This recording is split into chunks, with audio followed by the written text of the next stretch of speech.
नमस्कार, आप देख रहे हैं वाराणसी लाइव। मैं हूं आपके साथ मीनाक्षी। वाराणसी लाइव में हम आपके लिए लेकर आए हैं महादेव की नगरी वाराणसी की विरासत को समेटे हर खबर, बनारस की वो खबरें जो बनी सुर्खियां। इस बुलेटिन में हम आपको कोरोना संकट के बीच राजनीति से लेकर सामाजिक सरोकार से जुड़ी हर खबर से रूबरू कराते हैं।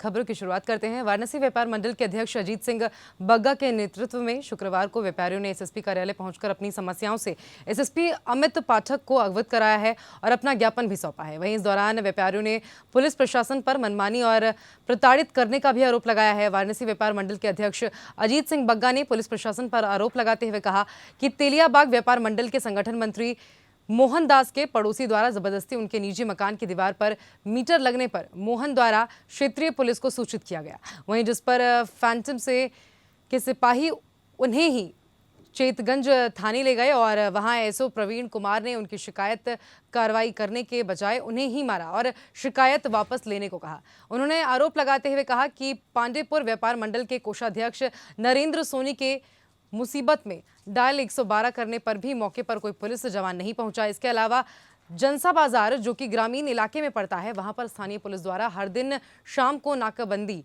कर चालन किया जा रहा है। वहीं व्यापार मंडल के सदस्यों ने ज्ञापन में आरोप लगाते हुए कहा कि पूरे कागजात और हेलमेट मास्क होने के बाद भी आम लोगों और व्यापारियों का चालन काटा जा रहा है।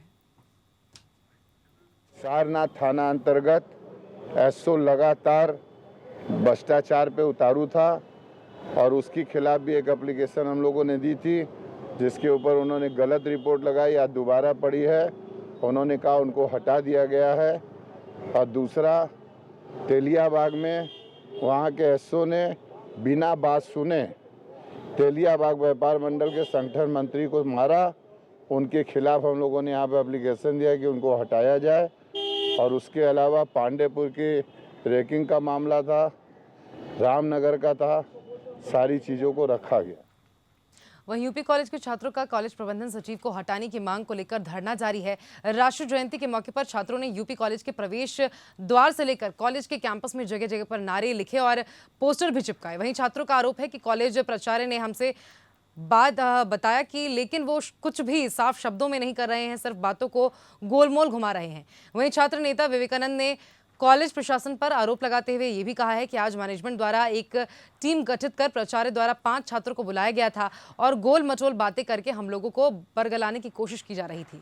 जब छात्रों ने प्राचार्य से लिखित रूप में सचिव को हटाने की मांग की तो प्रबंधन समिति मुकर गई और जिससे हम छात्र सहमत नहीं हैं। वहीं छात्रों का ये कहना है कि हमारा धरना तब तक चलता रहेगा जब तक हमें लिखित कोई आदेश या निर्देश प्राप्त नहीं होगा।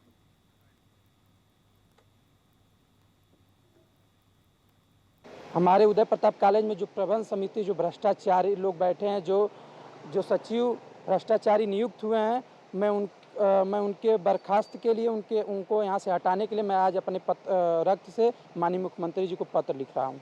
देखिए, आज 9 दिनों से हम लोग धरने पे बैठे हैं और बात करना तो छोड़िए, मांगे पूरा करना तो छोड़िए, आज तक समिति के मतलब लोग बात करने भी आए तो लोग हम लोग को गोल गोल घुमाने का कार्य कर रहे हैं।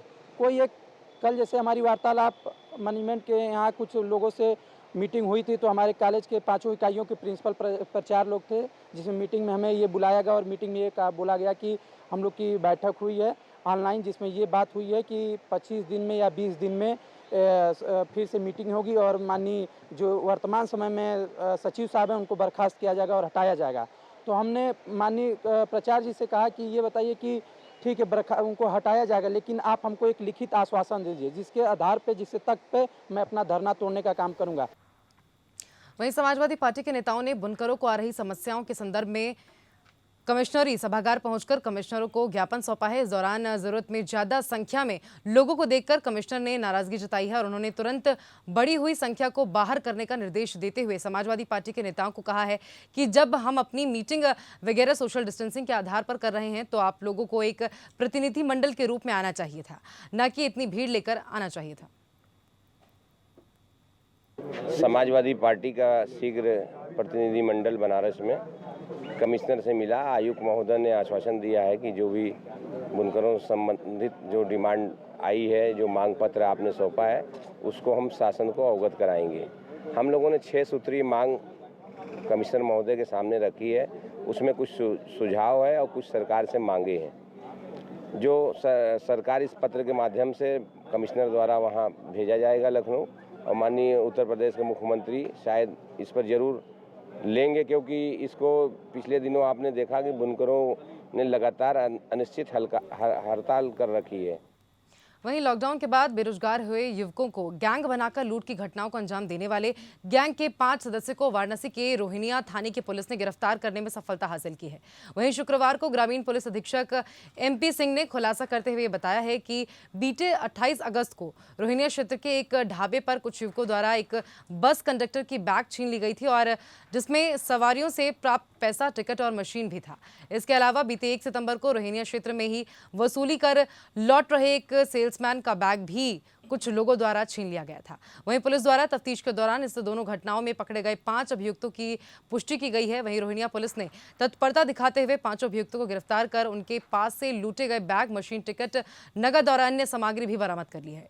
वहीं ग्रामीण पुलिस अधीक्षक के अनुसार पकड़े गए 5 अभियुक्त पर पहले कोई भी मुकदमा दर्ज नहीं था।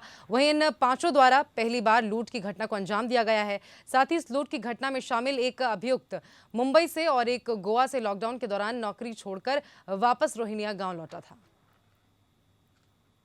दिनांक 28 को मिर्जा मुराद में एक रोडवेज बस कंडक्टर का जो ढाबा पे बस खड़ी हुई थी, रोडवेज बस कंडक्टर की बैग को छीन लिया था इन लोगों ने, झपट्टा मार लिया था। और दिनांक 1 को एक सेल्समैन जो अखरी चौकी क्षेत्र में वसूली करके अपना वापस आ रहा था, तो उसका बैग इन लोगों ने छीन लिया था। इस पूरी घटना का दोनों घटनाओं का सफल अनावरण किया गया। इसमें 5 अभियुक्तों की गिरफ्तारी की गई है, 2 मोटरसाइकिल, एक अनलीगल असलहा और 100% बरामदगी। वहीं जिला प्रशासन और पुलिस द्वारा हमेशा फर्जी माइक्रो फाइनेंस कंपनी के हाथ आम जनता को ठगे जाने से बचने के लिए जागरूकता कार्यक्रम चलाए जाते हैं, फिर भी लोग गाहे बगाए इन कंपनियों के चक्कर में फंस जाते हैं। ऐसा ही मामला आज सिगरा थाने से सामने आया है, जब सैकड़ों महिलाओं ने थाने का घेराव कर दिया। वहीं महिलाओं का यह आरोप है कि थाना क्षेत्र के साजन सिनेमा के पास खुले ग्रीनफील्ड माइक्रो फाइनेंस कंपनी ने 1 लाख रुपए लोन के लिए 4,000 तो किसी से 10,000 रुपए जमा कराए, लेकिन रुपए मिलने की तारीख आई तो कंपनी के ऑफिस पर ताला लगा मिला। वहीं इस संबंध में ग्रीनफील्ड माइक्रो फाइनेंस कंपनी में एजेंट के रूप में काम कर रहे अमित कुमार सिंह ने बताया है कि 18 अगस्त के अखबार में नौकरी के लिए ग्रीनफील्ड माइक्रो फाइनेंस कंपनी ने एक विज्ञापन दिया था। इस पर उन्होंने और उनके साथ 50 लोगों ने 19 तारीख को इंटरव्यू भी दिया और 10 लड़के को सिलेक्ट किया गया था। वहीं अमित कुमार सिंह के अनुसार उन्हें बताया गया था कि उनको फाइनेंस करना है और बुधवार को अमित ने 13 महिलाओं का रजिस्ट्रेशन किया और फिर उनसे 3,500 रुपए प्रति महिला जमा करवाया गया था और गुरुवार को कंपनी के ऑफिस में 4,90,000 रुपए फाइनेंस के और 50,000 रुपए रजिस्ट्रेशन के नाम पर जमा करवाया गया था। लेकिन जब शुक्रवार को सुबह कर्मचारी अमित ऑफिस पहुंचे तो ऑफिस बंद था। उसके बाद वो सीगरा थाने आए और महिला को भी यही बुलाया, लेकिन अब उनका कहना है कि महिला इस पर मामले पर उन पर नहीं आरोप लगा रही है। फिलहाल इस संबंध में पुलिस सीगरा थाने पर एजेंट से पूछताछ कर रही है।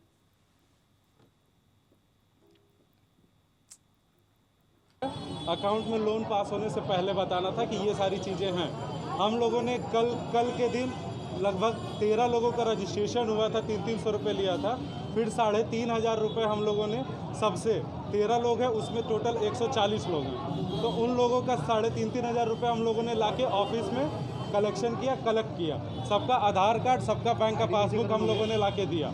उसके बाद ये सारी चीज़ें हो गई। उसके बाद शाम को हम लोगों ने जो सर थे सारा कलेक्ट करके ऑफिस में सारा पैसा और डॉक्यूमेंट्स रखा था। उसके बाद जब हम लोग 9 बजे ऑफिस आए तो ऑफिस बंद था और उसके बाद कुछ नहीं था। फिर हम लोग यहाँ पे आए, सारे क्लाइंटों को फ़ोन करके बताया कि सर जी देखिए ऐसी ऐसी चीज़ें हैं, आप लोग आ जाइए। हम लोगों ने सर से बात की, सर बोल रहे हैं कि आप दोनों लोग की। इसके ओनर कौन थे? इसके ओनर जो थे ग्रीनफील्ड माइक्रो फाइनेंस कंपनी थी और इसके जो ओनर थे, ओनर नहीं थे सर, मैनेजर थे, वो महेश सोनी थे, जो भोपाल में बता रहे थे कि मध्य प्रदेश में हमारी कंपनी।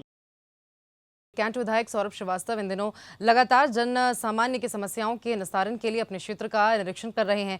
इसी क्रम में गुरुवार को कैंट विधायक सीगरा लहरतारा सनबीम स्कूल के समीप शिवपुरवा क्षेत्र का निरीक्षण के लिए पहुंचे। वहीं रेलवे द्वारा उठाई जा रही दीवार से शिवपुरवा वासियों को होने वाली दिक्कतों को देखते हुए विधायक ने रेलवे से 12 फुट का एक रास्ता देने का आग्रह करते हुए एक पत्र लिखने की बात कही। वहीं निरीक्षण के दौरान कैंट विधायक सौरभ श्रीवास्तव ने बताया है कि यहां निरीक्षण करने का 2 कारण था।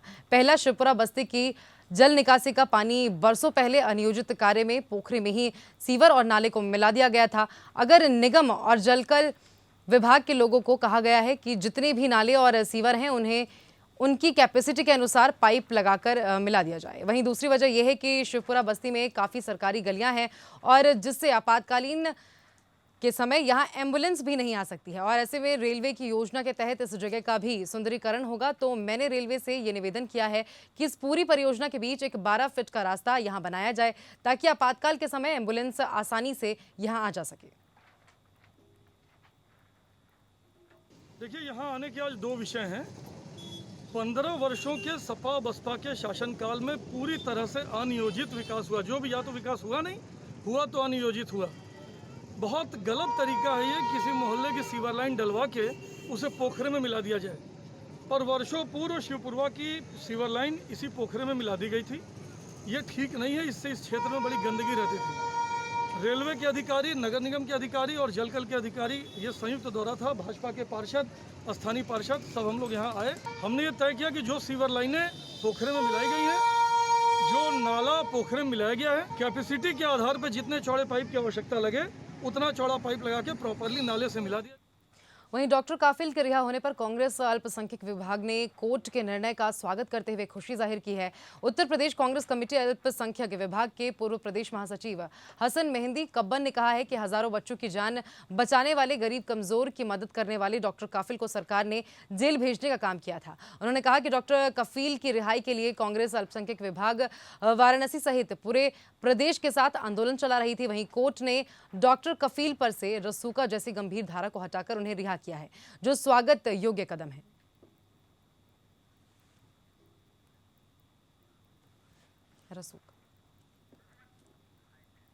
कोर्ट ने डॉक्टर कफील को रिहाई दिया, उसके लिए हम सब लोग कोर्ट के निर्णय का स्वागत करते हैं और पूरे अल्पसंख्यक समुदाय में खुशी का माहौल है, क्योंकि जिस तरह से हज़ारों बच्चों की जान बचाने के लिए और उनकी गरीबों की मदद के लिए डॉक्टर कफील काम कर रहे थे, लेकिन सरकार को ये अच्छा नहीं लगा। सरकार ने उन्हें जेल भिजवाने का काम किया और कोर्ट ने डॉक्टर कफील पे से रासुका भी हटाकर और उनकी रिहाई किया है। हम कोर्ट के निर्णय का स्वागत करते हुए उनका धन्यवाद देते हैं और हम लोगों में खुशी का माहौल है। आज पूरे उत्तर प्रदेश कांग्रेस कमेटी अल्पसंख्यक विभाग की ओर से हर ज़िलों में खुशी का इजहार हो रहा है और मिठाइयाँ बांट रहे हैं लोग आपस में एक दूसरे को। बात अगर हैंडीक्राफ्ट की हो तो बनारस के कारीगरों द्वारा बनाए जाने वाले लकड़ी के खिलौने भी विश्व पटल पर अपनी एक अलग पहचान रखते हैं। पिछले कई सालों से बदहाली की जिंदगी जीने वाले लकड़ी के खिलौने के कारीगरों के सामने फिर से उम्मीद जगी है कि चाइना निर्मित खिलौने के बंद होने के बाद अब उनके द्वारा बनाए गए खिलौनों की डिमांड बढ़ेगी। वहीं जितनी प्राचीन भारत की संस्कृति है और सभ्यता है, उतनी ही प्राचीन है भारत की काष्ठ कला। इसी कला का एक प्रमुख अंग है लकड़ी से निर्मित खिलौने। वहीं लोगों ने लकड़ी के खिलौने छोड़कर प्लास्टिक के और फिर बीते 2 दशकों में चाइना के बने खिलौने पर ध्यान देना शुरू कर दिया है, जिस कारण लकड़ी के खिलौने के व्यवसाय और कला धीरे धीरे गुमनामी की ओर जाने लगी थी। लेकिन इस साल चाइना निर्मित सामानों के बहिष्कार के बाद इस व्यवसाय से जुड़े कारीगर और व्यापारी काफी ज्यादा खुश हैं।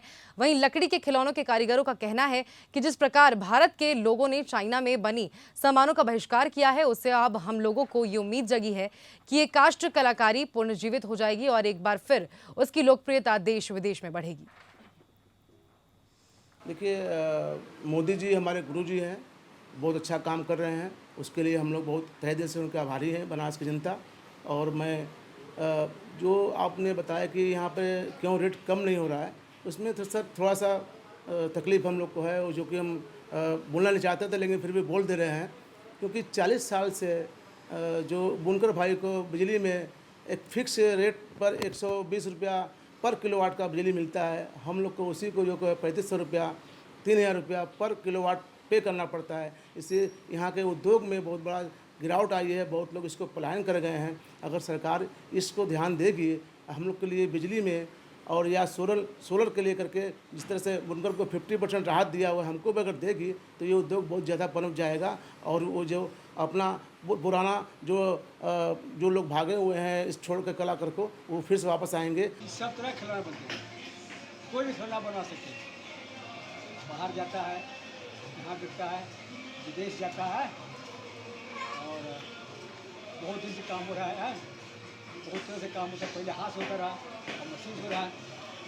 मशीन से जैसे लट्टू हुआ, सिंघोड़ा हुआ और डिबिया हुआ और तो रखे हाथी घोड़ा ये सब भी बनाते हैं सर? हाथी घोड़ा नहीं बनता। हाँ, हाथी घोड़ा वाला दूसरा ये खराब नहीं बनता।